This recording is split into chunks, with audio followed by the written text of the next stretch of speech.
Hey guys, real quick before I go ahead and get started in this video, make sure you guys like, share, and subscribe. I greatly appreciate you guys.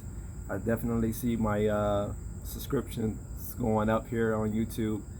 Thank you so much. I greatly appreciate that. Um, so yeah, go ahead and like, share, and subscribe. Number two, I have 4 spots available left. You know, I opened it up for 7 for the coaching, 6-month coaching, 3-month lead gen. I have 4 spots available. I'm expecting it to sell out. $600. You can't beat that, right? And we definitely expecting that to sell out. So if you're interested, email me right now, HOLLYWOODJanitorialServe@gmail.com, HOLLYWOODJanitorialServe@gmail.com. Okay, now let's get right to the meat and potatoes of the video. So what I expect probably what happened over the next 2 years is the acquisition of Hollywood Janitorial. So a lot of people on YouTube and even off YouTube, just people around me, people that know, they say, hey Fabio, what are you going to do with your business, right? Like, I've grown my business drastically over the years, from way back years ago videos up until this point, and I have done considerably well financially in terms of just gaining contracts, scaling the business. And even now I've been on this marketing tip, been reading a lot of books and stuff like that. So that's why you guys kind of see my material and it shifted a little bit. There's only so much I can talk about in terms of just starting a cleaning business, growing it. I understand now the meat and potatoes of my business, and probably should be the same for your business as well, is scaling, right?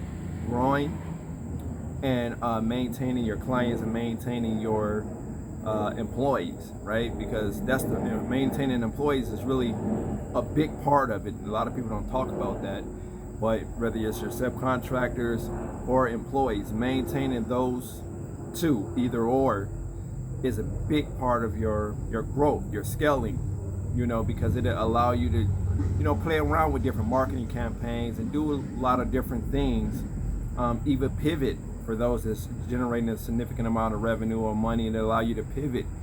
Not saying you're gonna take your eye off of the cleaning business, but it allow you to pivot and go a different direction, other investments, so forth and so forth. So I've been getting a lot of offers via email, locally and outside of Michigan, in terms of people want to, you know, kind of buy me out. As you guys know, I operate in Toledo, Ohio, and I operate in Michigan, all over throughout Michigan. Have more contracts in Michigan, and just newly at the top of 2022, I launched off into Toronto.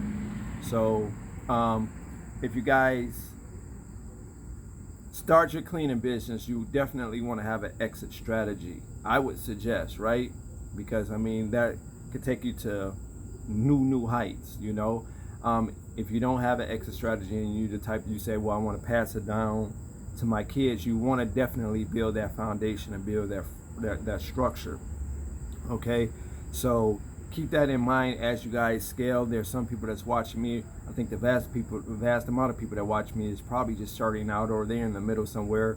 They've been doing it for a few years. Maybe they're not generating a significant amount of revenue. I'm sure I have franchisors and franchisees and people on a larger scale, so they can identify with what I'm talking about in terms of the scaling portion of it. Again, the only way you will be able to scale to drastic heights is probably what I'm looking for.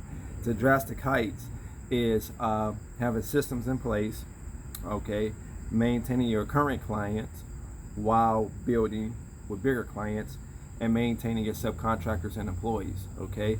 And that's what I discuss a lot in my coaching. I try to systematically have you guys up on autopilot. Autopilot, if you're working in the business, there's a lot of people that watch me, and you might see them, you know, on YouTube or whatever. They watch me, but they got to work in the business, right? I mean, they don't have that foundation, they don't have that structure yet where they can kind of step away. I mean, if you ask my employees how often they see me, it's probably slim to none, right? Because I'm out doing other things. You know, I'm gonna be relaunching $5 Ride. I've been hounded about that, right? I have the Airbnb, which is doing dramatically well, thanks to my coach. Shout out Chantel. I don't know if she's watching, but yeah, I have a coach for that. I believe in that.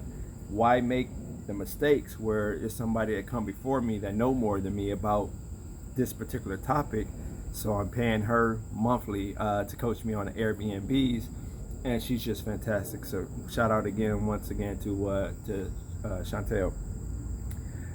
So anyway, guys, like I say, I'm probably going to be, being acquired over the next 2 years, maybe sooner. I don't know, but I want to ride this thing out. The thing that always hold me is I have this attachment to my employees, right?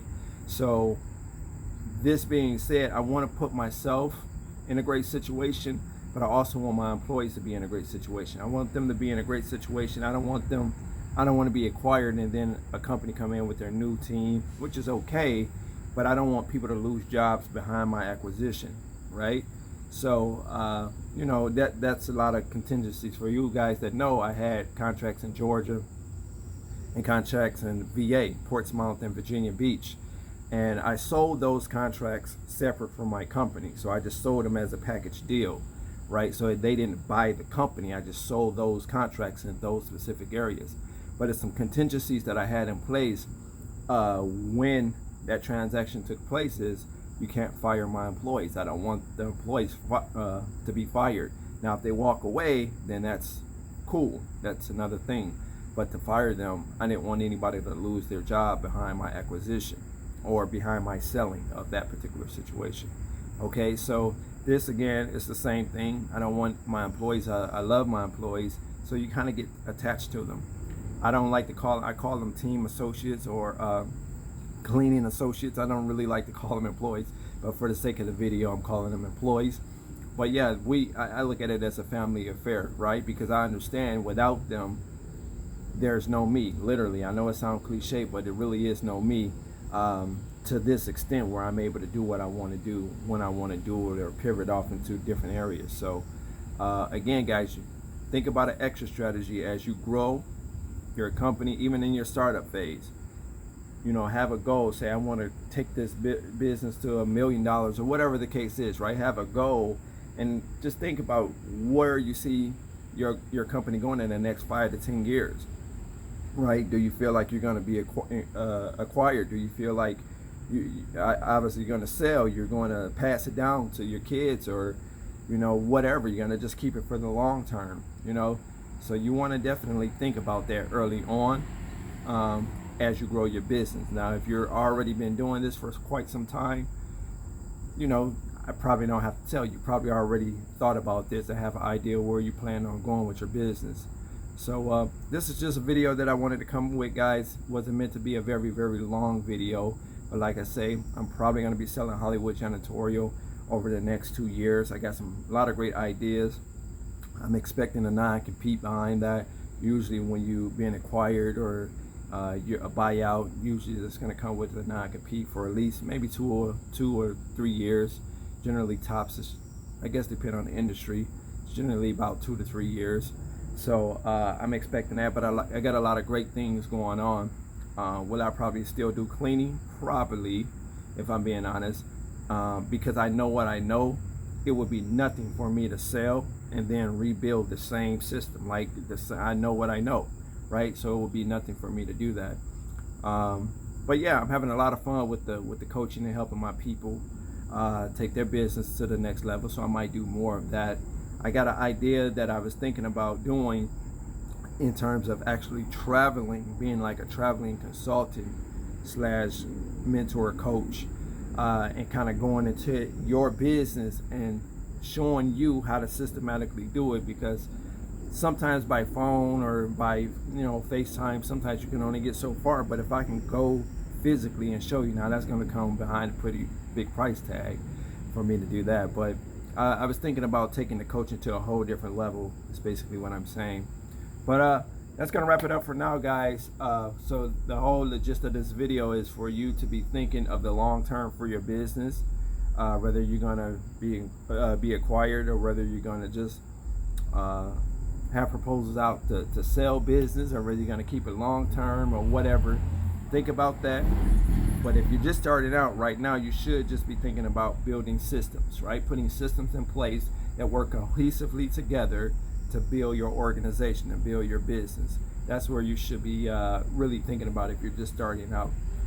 also, like I said, you don't want to lose track of not thinking about the long term, but you don't want to clutter your mind with the long term where you're not even able to kind of get your business off the ground. That's going to wrap it up for now. Fabio Hart, the only person that could ever stop you from starting up your own dreams and making it to the top is you. Make sure you guys like, share, and subscribe. I greatly appreciate that. I see my subscribers going up.